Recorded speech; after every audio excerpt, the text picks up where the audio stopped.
Prépare-vous, car quelque chose d'extraordinaire est sur le point de se produire. Il ne s'agit pas d'un simple événement astronomique, ni d'une autre nuit ordinaire. C'est le moment où la Lune s'habillera de rouge, un spectacle qui traverse des siècles pleins de mystères, de peur et de fascination. Ce n'est pas une promesse lointaine, cela arrive, et cela pourrait très bien être le jour le plus important de 2025. Et surtout, vous ne pourrez pas le manquer. La Lune de sang n'attend personne. Elle entraîne tout le monde dans son orbite, qu'il soit prêt ou non. Depuis des millénaires, les civilisations regardent le ciel avec un mélange de crainte et d'appréhension lorsque la Lune brille en rouge. Ce n'était pas seulement un phénomène naturel, c'était un signe. Un avertissement. Un changement imminent qui exigeait de l'attention. Et maintenant, quelque chose de différent est dans l'air. Vous n'attendez pas seulement le 7 septembre. Vous êtes déjà immergé dans l'énergie qui précède ce moment. Les journées qui la précèdent semblent chargées, comme si le temps lui-même était sous pression. Les émotions deviennent plus intenses, les petits désagréments prennent des proportions inattendues et même le silence semble lourd. C'est comme si l'univers vous secouait, libérant tout ce qui n'appartient plus à votre passage. Mais faites attention, car ce n'est pas un spectacle qui s'admire de loin. La Lune de sang n'est pas seulement là pour voir. Elle est là pour le révéler. Lorsque l'ombre de la Terre engloutira la Lune et la rendra rouge, ce sera comme si le cosmos levait une loupe sur votre vie et vous mettait au défi de faire face à la vérité sans phare. Il ne s'agit pas de regarder le ciel avec admiration, mais de constater les fissures sur votre chemin, le poids des relations qui ne s'accordent plus et les schémas qui, en silence, ont saboté vos pas.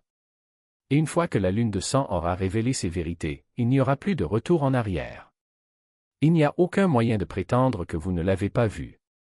Par conséquent, les cultures anciennes vénéraient et craignaient cette nuit. Elle apporte des révélations qui transforment tout. Imaginez un réveil, non pas un réveil qui se produit une seule fois et qui se dissipe, mais un appel qui vous secoue à chaque fois que vous menacez de vous rendormir. La Lune de sang ne fait pas que s'illuminer. Cela brûle les illusions. Certains essaieront d'ignorer ce que cela montre, ils feront comme s'ils n'avaient pas compris la vérité imprimée devant eux. Mais si vous lisez ceci, ce n'est pas votre cas. Vous ressentirez le changement. Vous verrez ce qu'il faut voir. Et vous saurez clairement ce qu'il faut laisser derrière vous. Mais ce n'est que la moitié de l'histoire. Au fur et à mesure que vous entreprenez votre propre transformation, le monde qui vous entoure sera également ébranlé. La Lune de sang ne secoue pas seulement ce qui est visible, elle ébranle le champ collectif.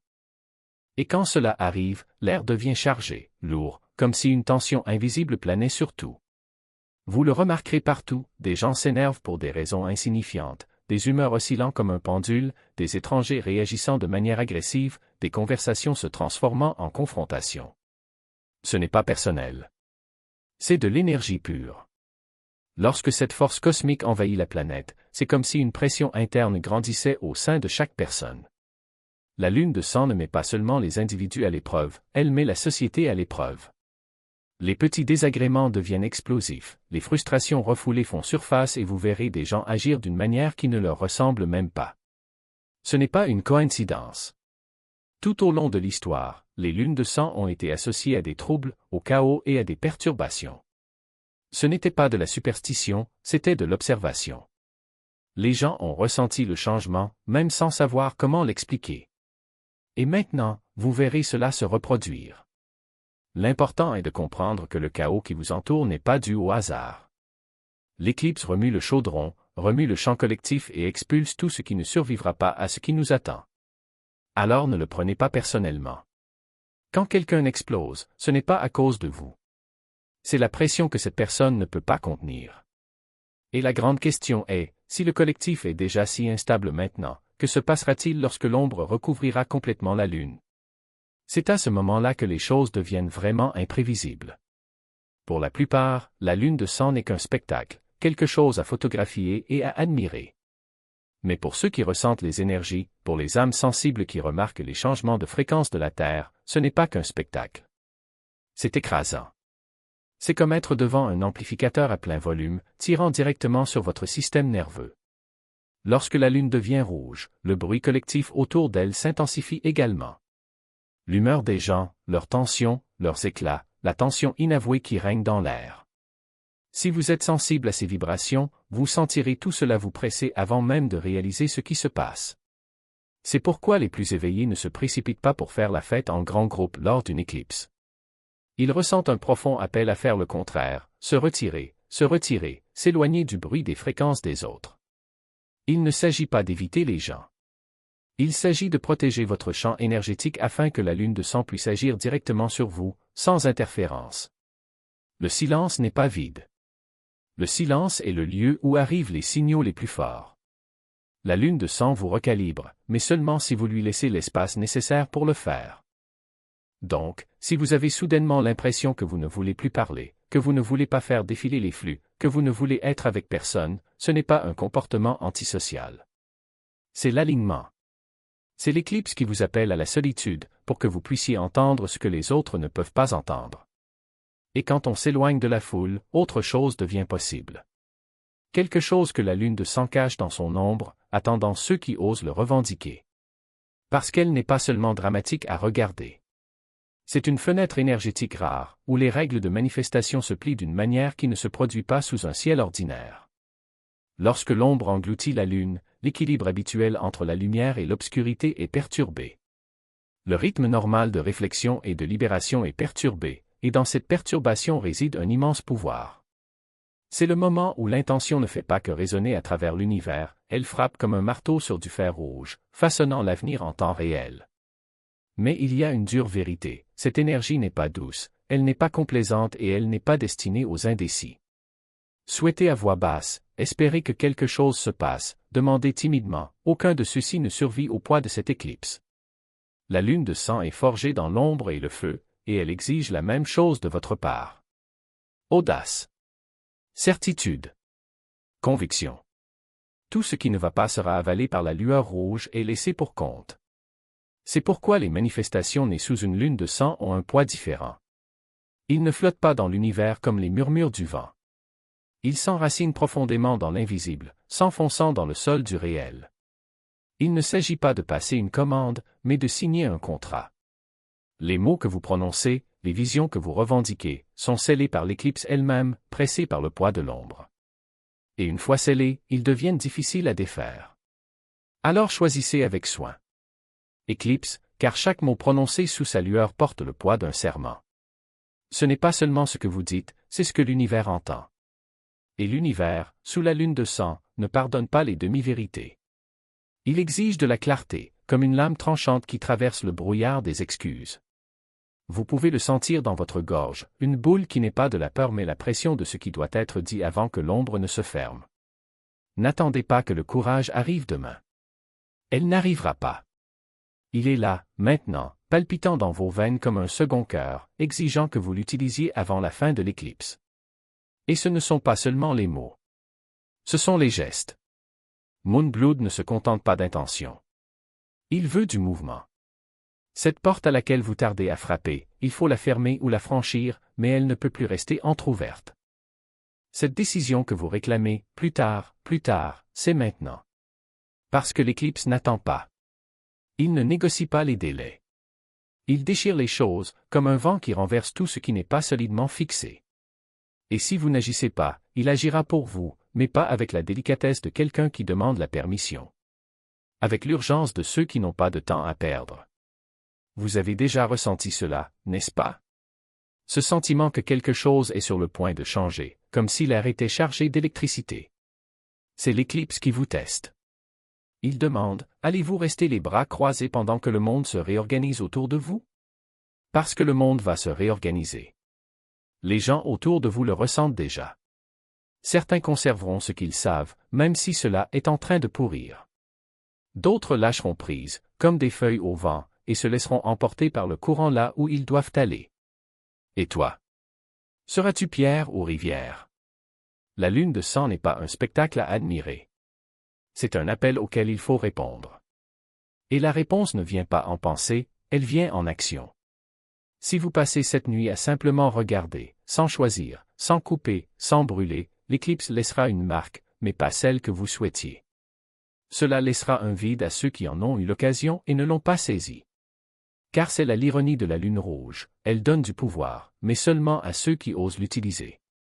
Les autres se retrouvent les mains vides, levant les yeux vers le ciel et se demandant pourquoi rien n'a changé.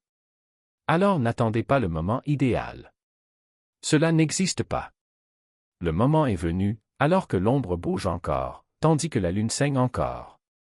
Fermez les yeux une seconde et ressentez, qu'est-ce qui brûle en vous? Qu'est-ce que tu en as marre de porter? Que es-tu enfin prêt à laisser derrière toi? Il n'est pas nécessaire que ce soit grandiose. C'est peut-être petit, mais il doit être le vôtre. Parce que l'éclipse ne juge pas la taille de votre choix, elle juge le courage de le faire. Et quand la lumière reviendra, quand la lune sortira de l'ombre et que le ciel s'éclaircira, vous le saurez. Vous saurez si vous avez répondu à l'appel ou si vous l'avez laissé passer. Parce que les choses que vous n'avez pas résolues sous la lune de sang ne disparaîtront pas comme ça.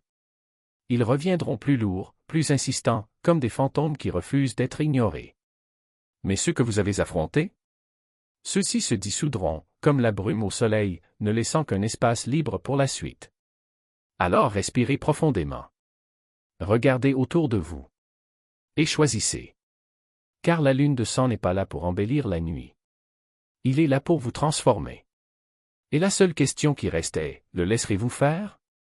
Fermez les yeux et attendez que le moment passe? Ou allez-vous vous lever et traverser? Parce que le ciel ne demande pas la permission. Il vous offre un miroir et ce que vous y voyez n'est pas n'importe quel reflet, mais la version de vous-même qui connaît déjà la réponse. Celui qui, au fond, ne cessait de murmurer, maintenant. C'est maintenant. La lune de sang n'est pas un spectacle qui s'admire de loin. C'est un appel à vivre la poitrine ouverte, les mains sales de terre et le cœur exposé au vent. Et si vous hésitez, si vous reculez, si vous laissez la peur transformer cette nuit en un simple souvenir oublié, vous passerez le reste de votre vie à vous demander, et si j'avais sauté? Parce que l'univers ne donne pas une telle seconde chance. Il ne répète pas les éclipses comme il répète les jours ordinaires. C'est la nuit où le voile entre le possible et l'impossible est déchiré et où ce que vous faites, ou ne faites pas, résonnera pendant des années. Pas comme un regret, mais comme une marque. Une cicatrice qui vous fera mal à chaque fois que vous regarderez en arrière et réaliserez qu'à ce moment-là, vous avez eu la chance de tout réécrire. Alors demandez-vous, qu'attendez-vous? Pour que la lune change à nouveau de couleur? Cette peur disparaît d'elle-même? Pour que quelqu'un vous fasse un signe plus évident? La lune est déjà rouge. Le signal est déjà donné. Et la peur? Cela ne disparaît jamais, cela ne fait que rétrécir lorsque vous avancez malgré cela. C'est le soir où vous arrêtez d'échanger vos propres excuses. Où vous regardez le gouffre entre ce que vous êtes et ce que vous pourriez être et décider, une fois pour toutes, que le gouffre n'est pas une fin, mais un tremplin. Parce que ceux qui changent le monde ne sont pas ceux qui attendent des conditions parfaites. Ce sont eux qui reconnaissent le moment parfait lorsqu'il arrive et agissent. Et maintenant, le moment est venu. Pas demain. Pas quand vous vous sentez prêt. Maintenant. Quand la lune saigne dans le ciel et que l'air vibre avec la promesse de quelque chose de plus grand. Quand même les étoiles semblent se pencher pour dire « Allez ». Alors lève-toi. Respirez profondément. Et saute. Parce que la lune de sang n'est pas là pour éclairer le chemin. Il est là pour couper les ponts qui vous lient au passé. Et lorsque l'éclipse se terminera, lorsque le ciel redeviendra normal, il ne restera plus qu'une question, serez-vous toujours au même endroit? Ou avez-vous laissé derrière vous la personne que vous aviez peur d'être? C'est la nuit où le ciel ne demande pas la permission. Il exige. Il ne s'agit pas de perfection, il ne s'agit pas d'avoir toutes les réponses, il ne s'agit pas d'attendre le bon moment, parce que le bon moment est celui-ci, maintenant, pendant que la lune saigne et que l'univers retient son souffle. Vous n'avez pas besoin d'une carte. Cela nécessite une action si brute, si viscérale, qu'elle déchire le voile entre qui vous étiez et qui vous êtes destiné à être. Pour certains, cette action brise le cycle qui vous a étouffé pendant des années, partir là où ils ne veulent pas de vous, abandonner ce qui vous empoisonne, claquer la porte assez fort pour que l'écho se fasse entendre même dans vos cauchemars. Pour d'autres, c'est lâcher les mots qu'on a avalés jusqu'au sang, les vérités qui brûlent dans la gorge, les désirs qui nous hantent parce qu'ils refusent d'être enterrés. Et pour les plus courageux, c'est énoncer une intention si audacieuse, si inébranlable, que même vous tremblez en la prononçant. Pas une demande. Une déclaration. Un contrat scellé du feu de la lune de sang, irrévocable. Parce que ce soir n'est pas comme les autres. Oui, il y aura d'autres lunes, d'autres éclipses, mais aucune ne portera cette ombre, ce rouge incandescent, cette alchimie unique. L'univers n'offre pas de seconde chance comme des miettes. La lune de sang n'est pas un rappel, c'est une date limite. Et les délais ne peuvent pas être négociés. Ils déracinent les hésitations et ne laissent qu'un seul choix, agir ou disparaître. Alors je vous mets au défi. Ne laissez pas le ciel faire tout le sacrifice. Faites le vôtre. Brûlez ce qui vous retient. Brisez la chaîne. Brisez le masque. Jetez l'objet qui vous ancre dans un passé qui ne vous appartient plus. Écrivez le rêve impossible et revendiquez-le comme étant le vôtre, ou criez votre vérité dans la nuit jusqu'à ce que votre voix se brise. Il ne s'agit pas de rituel, mais d'impact. Il s'agit de faire quelque chose de si indéniablement audacieux que votre futur moi ne pourra jamais nier que c'est la nuit où tout a commencé. Votre âme s'en souviendra. Votre esprit fera écho. Et quand vous regarderez en arrière, vous saurez que vous n'avez pas seulement regardé l'éclipse, vous y avez répondu. Alors posez-vous la question, si vous pouviez faire une chose qui changerait tout, que serait-ce? Car lorsque l'ombre se dissipera et que le ciel fera semblant de revenir à la normale, une vérité demeurera, plus rien ne sera plus pareil. La question est, le serez-vous? Ou est-ce juste un autre passant qui a laissé la lune de sang sans réponse? C'est votre seule chance. Réclamez-le. Celle-là. Gravez-le dans le tissu de votre réalité. Parce que la lune saignera, que vous agissiez ou non. Mais seuls ceux qui osent saigner avec elle resteront dans les mémoires de la nuit.